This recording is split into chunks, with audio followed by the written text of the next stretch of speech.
In 1986, we got the Transformers movie. And no, I am not talking about the crap that Michael Bay produces. I am talking about the good stuff that was made in the 80s and 90s. You know, the TV shows, like the animated stuff. The stuff that, with its animation, you could just turn off the sound and just watch it just with the moving pictures and the artwork. It tells a story on its own. And what Michael Bay did is he took this concept, flipped it on its head, and was like, what if we did that? But we didn't do that. We just used the IP and took out all of the flavor and everything out of it, and we just made a mindless CGI, just like absolute like dumpster fire.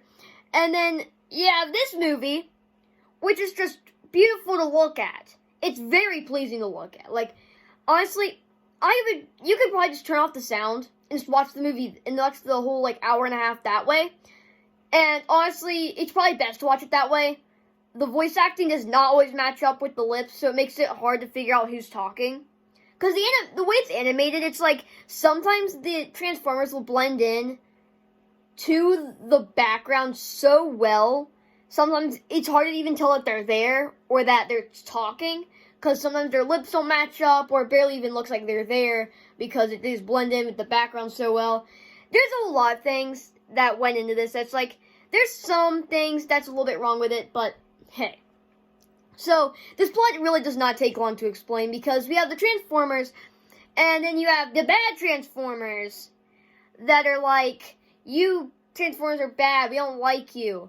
But then there's this thing called the Matrix that this one, Transformer has, but the villain Transformers wants it for whatever reason. It's not, the plot isn't totally explained in the movie, it's just a very basic plot.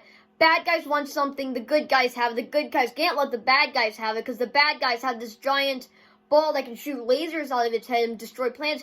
Wait! This sounds a lot like the Death Star. Well, there's probably a reason for that, because this movie came out a little bit after Star Wars ended, and they were like, hey, let's cash in on this. Man, even if we're just 4 or 5 years late.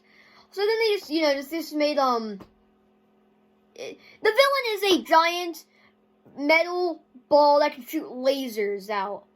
But that giant metal ball, it eventually explodes to reveal this other thing that then they fight. Pretty lame villain. You can barely even tell that they're there half the time. Because the animation and the way that it's like paced and everything makes it to where it cuts between two events happening at the same time. So it's hard to follow it when it's going point A to point B to point C to wherever it's trying to go with the plot. So it just makes it all around more difficult to follow. And this movie on its own is hard to follow. You really have to like pay attention like really hard to it. And you have to like remember the characters. It's not like it really matters. Because, like, they made this movie to where you wouldn't really have to remember the characters. You just have to remember them enough to where when you went to the toy store, you would buy them. Because Transformers was basically just started for a cash grab because it was started by Hasbro. Hasbro's a toy company, and they were like, let's make this. We're going to make a lot of money off of this. And, well, they did. That's why they're still making movies about it that are still trash. Let's go! So, again, the artwork, it's all beautiful, but I still want to talk about the good, the okay, and the bad, because there are a lot of rather okay going into the bad things here. So, the good, the art style is just absolutely tremendous. More movies should be made like this, but, again, there are some things we'll talk about. Like, when they made the animation, they had to choose colors for each character, to where when the colors in the background and the colors on the actual Transformer, so they wouldn't mix together and wouldn't look like it's just blending in. So that's kind of a little bit of a difficult thing, but like the art style, the animation is beautiful. The voice acting is pretty good. Just starting to dip into the okay category because you can tell they're having a lot of fun, but like the pacing just throws everything off.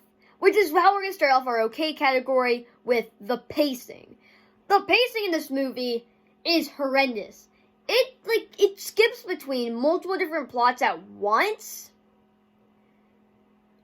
And then once it does this, it kind of has this whole amalgamation of just different characters doing different things, and they don't really meet up together at point whatever. So it just creates some issues. Again, the lips don't always match up with the sound, so it's like sometimes you can just like turn off the sound and just follow it that way. The artwork will do its job for you. So yeah, just watch and yeah. And bad, I don't know, maybe just the pacing and like they didn't, I mean like clearly they put some care into this movie, but like the spirit of which it was made, which is for money, knowing that, it kind of takes away a little bit of the magic of it. But if you just take that away, this is an amazing movie to just have some fun with. And oh my god, watching this, its soundtrack is the most 1980s, mid-1980s, early 80s, somewhere around there, thing you will ever hear in your life. I swear, I'm listening to this movie, and I hear these songs, I'm like, wow. Just wow. It kind of dates the movie, it's also kind of cool and funny. So yeah, guys, this is definitely a really good movie. Not a perfect one. It's not even really an amazing one, but it's a pretty good one. Probably a 6.5 out of 10. If you all enjoyed this video or any of my other content, please consider subscribing. I'll see you in the next one. Goodbye.